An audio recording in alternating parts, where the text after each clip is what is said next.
What are you doing in my room, Wawa? Are you recording? Yeah, Sorry.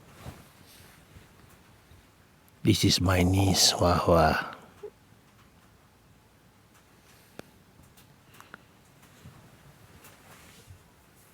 Bye, Wawa. Hello, this is Huat. It's Friday night. It's raining outside. I'm alone at home wearing my pajamas in my bed. It's very sad. I got no social life. But I have my friend, Mr. Bubble Tea. Yeah. Let me tell you a story since I'm here. One time, my niece, Hua Hua, her tuition teacher left her pet dog at home, went out, and then also let the robot that she uses to clean the house run automatically. You know, the cleaning robot. Yeah, the kind that can travel on the floor one.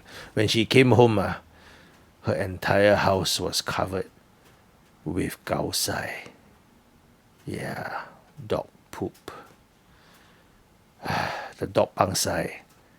The robot cleaning thing went over the sai and then dragged the sai all over the house.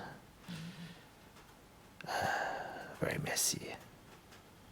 It's a bit like politics, you know. When you allow a sai to happen, sometimes you can't clean up because the sai spread all over the place. So, best not to have sai. Or else kena sai.